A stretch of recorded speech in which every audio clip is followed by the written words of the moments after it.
But today, we called you because some important ruling was made by the Kiambu court,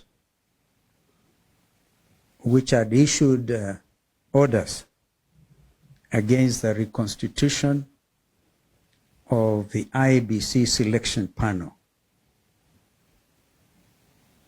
itself a product of the IEBC Amendment Act, which is the only statute signed into law following the National Dialogue Committee deliberations.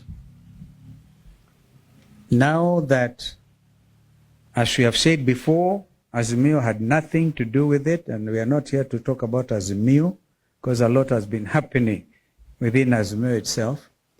But for purposes of reconstitution of the IEBC selection panel, it was the Kenya Kwanza coalition side and the Azimio side and others, the faith-based organizations and others. So now we demand that President William Ruto moves with speed to now put in place the 9-person selection panel for the IEBC, leading, of course, into the formation and reconstitution of the IEBC. There can be no other pretense. Others, as I said, were blaming us, and this was not an application in Kiambu. This was a state-sponsored application, and we are happy they have ordered, or whatever it is, a judge in Kiambu. We don't want to criticize that ruling. But now, the other matter in the Court of Appeal by Mr. Augustine Muli can continue because there are no orders. There are no orders in that matter before the Court of Appeal. The orders were only out of the Kiambu court.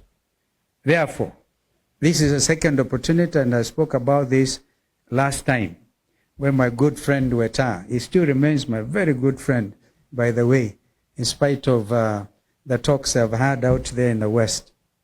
So this is a time for him to forward the names.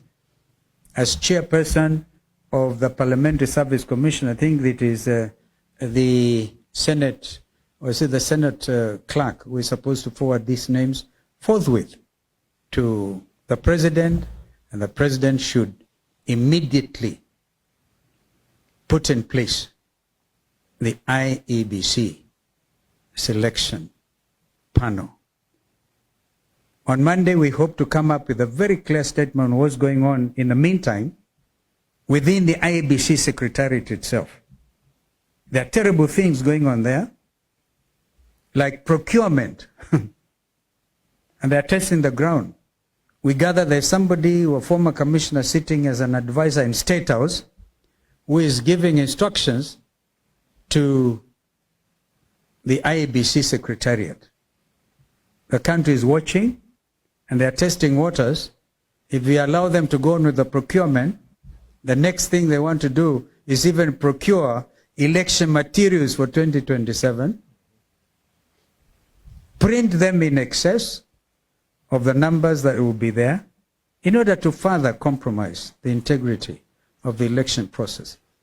We also know that they have actually removed the server from IEBC to some other destination.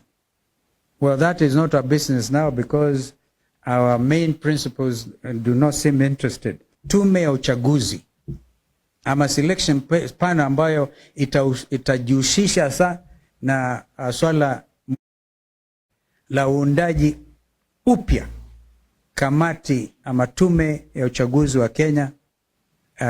Kazi hiyo ina umuhimu kabisa, na sasa hakuna takshishi, hakuna pingamizi, unless of course KK wanarudia tena na kuanzisha mambo mengine ambayo hatuwezi tukaelewa. But we have been vindicated. We have nothing to do with the delay. We have had nothing to do with this delay. And now we are urging, we are demanding. Remember, we said by March, if there's no movement towards the putting in place a new IEBC, we would get to the streets. There are those who think the Gen Zs have not been demonstrating. But you all know they are in the space. There are now demonstrations online, and Kenya can never be the same again.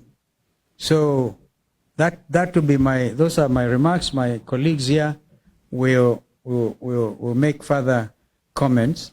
I think we start with JN, and then our brother will complete because he has visitors in his backyard. Thank you. Asante. Ni kuongezea tu kusema ya kwamba ni vyema William Ruto hakikisha kwamba IEBC commissioners are in place kwa haraka ili yaweze kunyoroshwa na opposition ambayo inaongozwa na Kalonzo Musyoka. Hii haitakuwa mambo ya yai ili anachorwa na hii ni kupagusa kabisa. Na ni asubuhi mapema amekaa akilialia mambo ya yai, sasa agoje kunyoroshwa na Kalonzo mwenyewe. La pili ni kusema ya kwamba the first task William had was to dismantle IEBC. We now have gone for more than 2 years without an IEBC. He seems set now to embark on dismantling the judiciary. The removal of the security team or the security officers from the CJ's office, because we are dealing with the office, is an indication of a person who is still bent on capturing all these institutions. If he is unhappy with judgments coming from the judiciary, he should learn to live with them, like many have done in the past.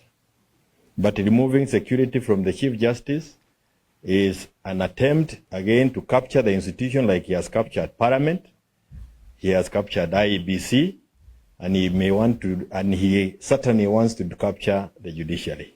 Na sisi tunataka kusimama na mambo ya mahakama na tuseme ya kwamba majaji wa mahakama waruhusiwa wafanye kazi yao bila maneno ya kuwasubua, hata kama hufurahii yale ambao wanatoa kama uamuzi.